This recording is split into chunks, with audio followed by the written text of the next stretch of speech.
Okay, so this is part 3 of the wing building series. All 3 of the videos associated with the wing building will be in a separate playlist, and I'll have that in the description below.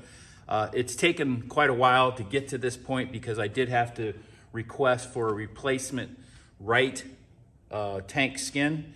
The original skin was damaged in transit, so they were very good about it. Sling sent me a new one, and but it took a while coming all the way from South Africa. So I've got the skin now, and I'm ready to proceed with the sealing and installation of the tanks.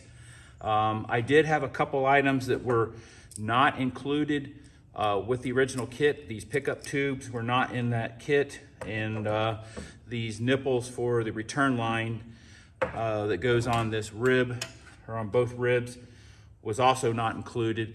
And as you can see, this rib does not account for the holes, so I will have to drill the holes, and then we'll get that all set up. And then the next step will be dry fitting the tanks to the wings, and then clear drilling all the dimples, so that when the sealant goes in and we put the tanks on the wings, we won't be worrying about, will the rivets go in? So all the clear drilling happens first, take it all back apart, apply the sealant, and then put everything back on the wing with clecos, and then install the rivets before the sealant sets up. So that way everything is lined up perfectly, and then we can take the tank back off and finish the rest of the construction and sealing. And so that's a pretty long process, so I'll try to record as much of it as I can. When I went to install the pickup tubes onto these ribs, I had an issue with the fact that these tubes were just way too long. You can see this was the extra length I had to cut off. I don't know why that was. I've never heard of this problem before, but I just trimmed off about, I don't know, what is that, 2.5, 3 inches there, and took my flaring tool, put my 37-degree flare on there, and reinstalled it. So pickup tubes are installed. I did get the holes drilled for this return line nipples. Return line nipple with these rivets. Also went ahead and countersunk the fuel caps, and also installed these vent tubes for the back of the tank, or actually the far outboard side of the tank where the vent lines are. I've dry fitted the right fuel tank onto the wing with the clecos, and so all I have left to do now is, well, not all I have left, but at this phase I'm going to just clear drill all these dimples. These dimples are undersized purposely, and so I'll be going behind those with 1/8 inch or 3.2 millimeter and 4 millimeter in the back clear drill, and then take this all back off and take it over and start beginning the sealing process. On this left wing here, I've already installed, dry fitted that tank and did all the clear drilling, so that one is completed. So we're done with that portion.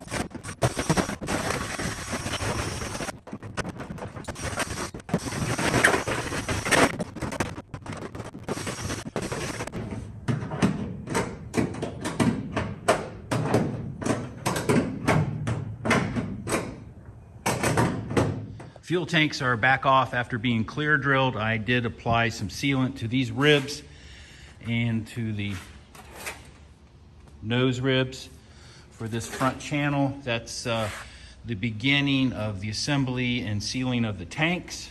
So what we'll do now is take a look at this skin here. All of this has been thoroughly abraded, so we'll start applying sealant along here, all the way down, and then set the rib structure inside on that one layer of skin, and then flip it and do the other side, and then attach the skin on both sides. Then go back and put it back on the wing again to set the rivets so that everything is positioned where it needs to be, and then take it back off again, and then we'll do the rear channel. I'll install the fuel caps, and I'll also install the fuel drain sumps right here. I did do some sealing on these outside ribs as well. This is the vent that goes on the outboard side. So that's the inside of the tank, and this is on the outside, and that, of course, vents to the bottom of the wing. I did do the sealing on this return line and pickup line. I still need to do some sealing on these rib nuts. I ordered some sacrificial 4mm Allen head screws from Amazon. Those will be here today. Once those are in, I'll go ahead and put those in, put sealant around there, then take those back out to preserve the threads. Fuel level floats also sealed. And then actually, before I do that one step I was explaining, I need to go ahead and put some more sealant on the top of those shop end of those rivets right there, just to give a little extra insurance on the sealing. So sealing is now beginning. Around $1,400. Endurance FADEC.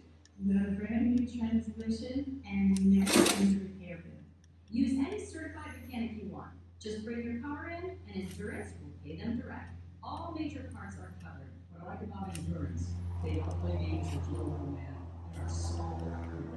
If you pay over $7,000, something is going.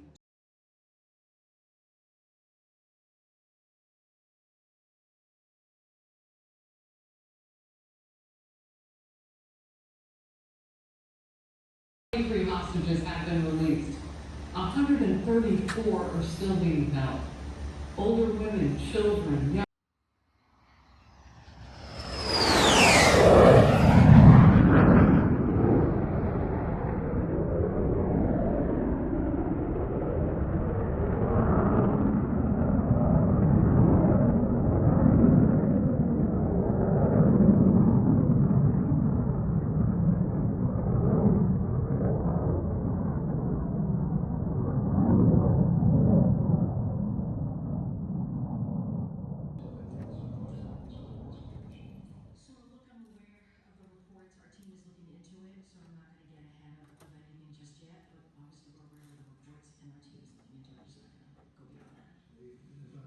Pay off your credit card.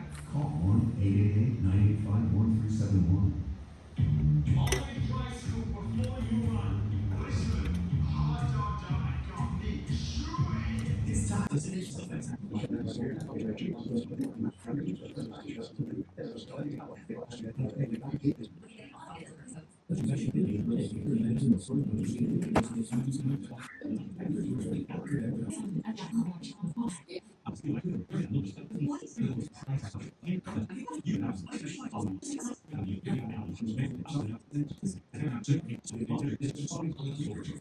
Who celebrates Easter with family, President Biden stands for bringing people together and upholding the dignity and freedoms of every American.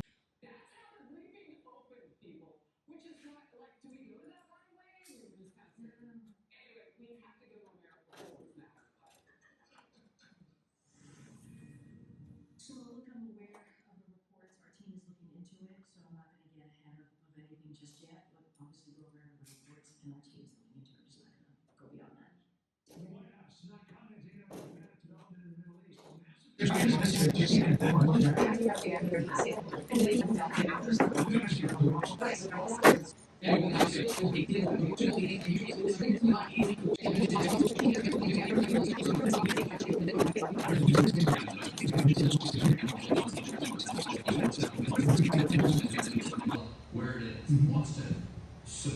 Come on, sense of muscle. Ooh.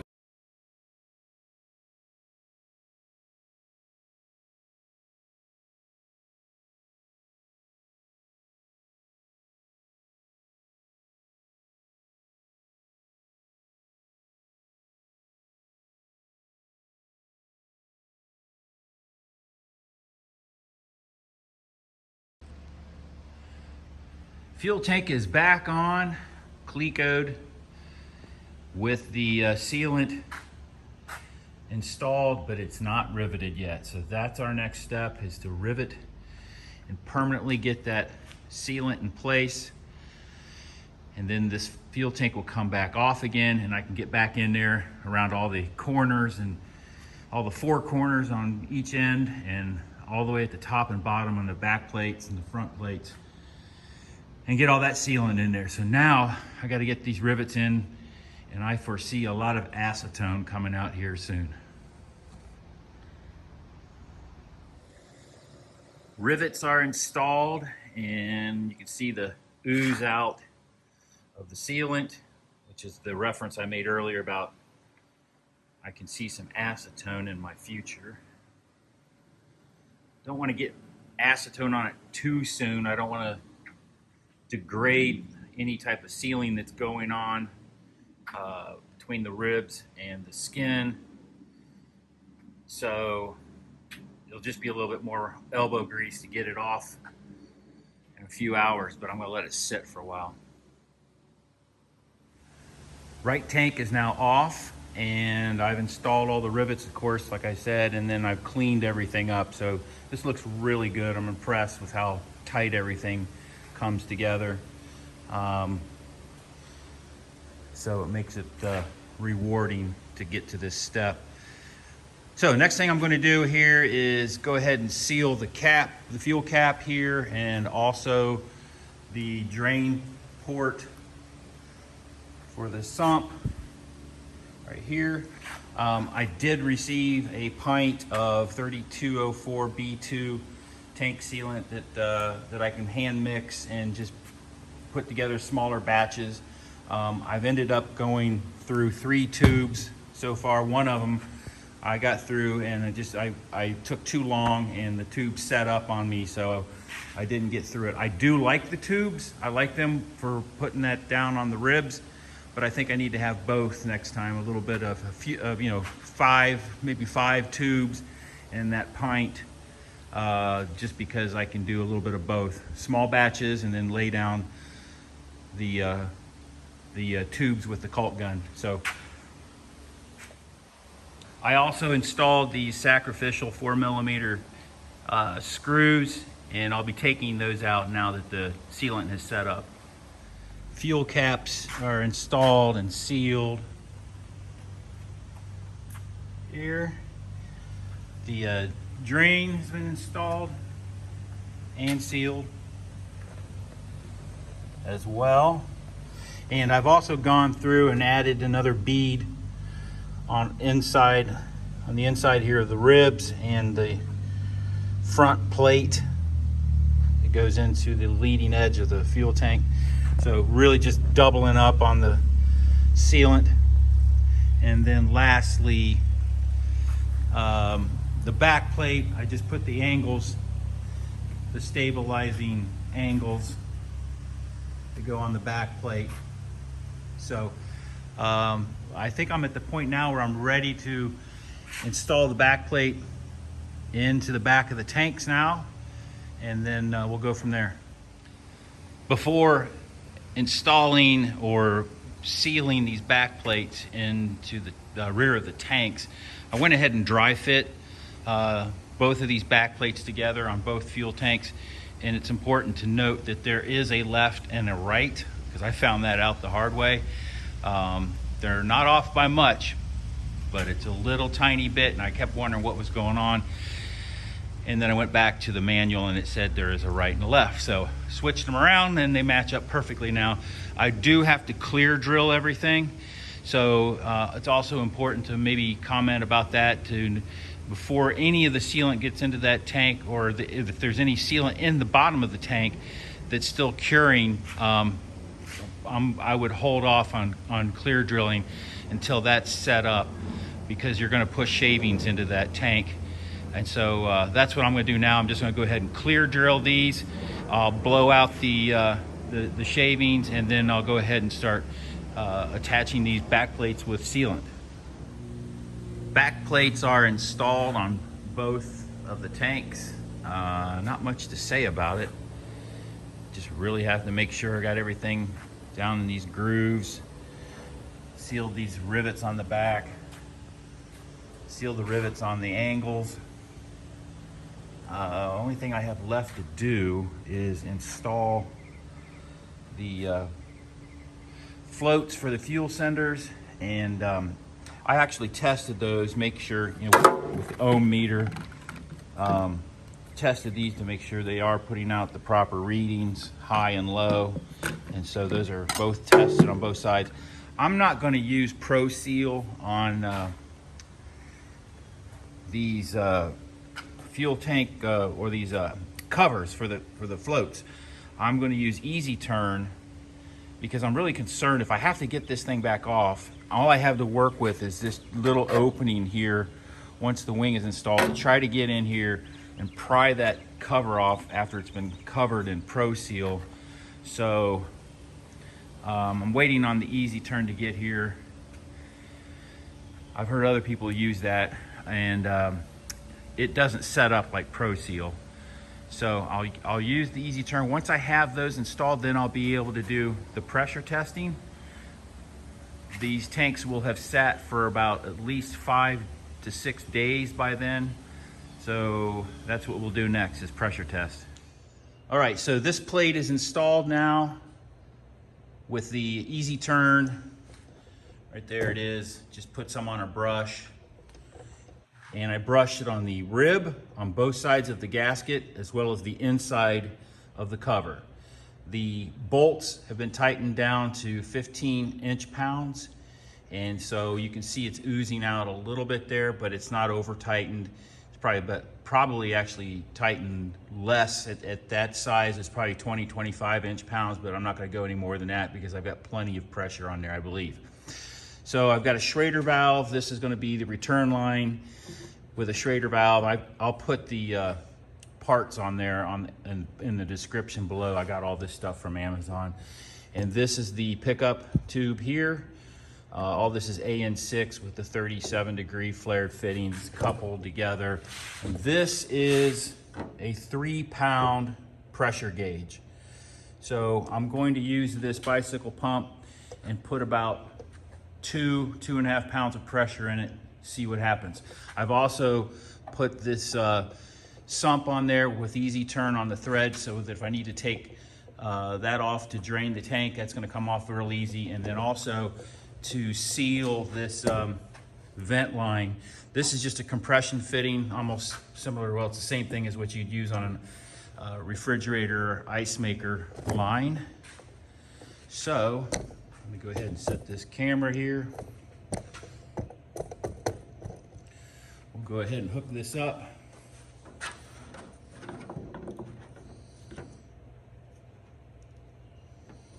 And we'll start pumping slowly.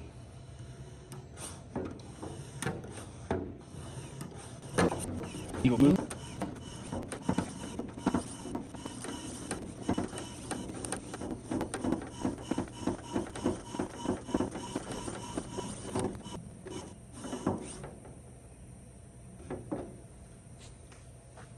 All right, so I hear a leak. I hear hissing,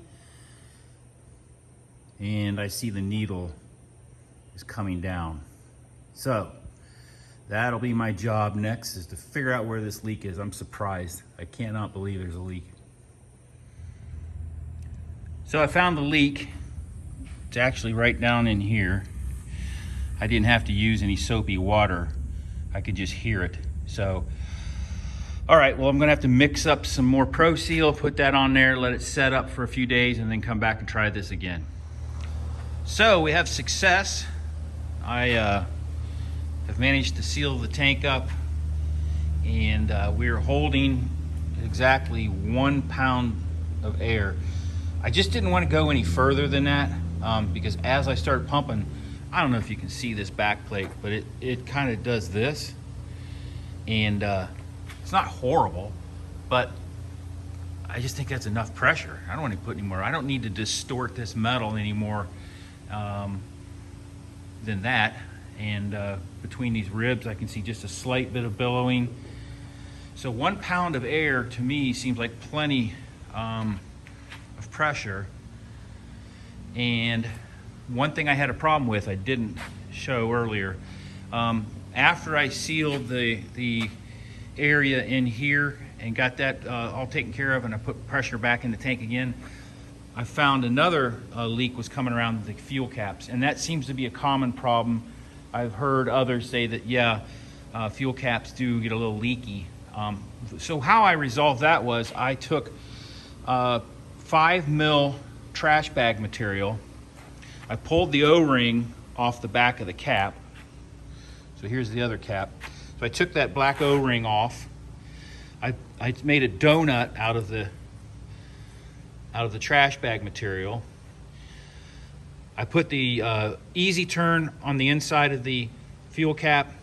I put this material here. This one was too big, but you get the idea. Put the trash bag O-ring on there. Then I put the real O-ring over the top of that. Then I took another piece of 5 mil trash bag and put it over that. So I had 3 layers of protection, and in between each one of them was the easy turn material, and that sealed it up. So no more leaks around the fuel cap. So this tank, I think, has been confirmed as leak-free, and this has been holding for at least an hour. I'll leave it on there overnight and see what I get in the morning. Temperature and barometric pressure and stuff probably will make it fluctuate a little bit, but pretty pleased with it so far. So I'm going to wrap up this video. I did not intend for it to be this long, but I just wanted to express a detailed review of how to seal the fuel tanks. I see a lot of people that do these videos, but they don't really show you the steps, and so I kind of took it to the next level. But thanks for watching.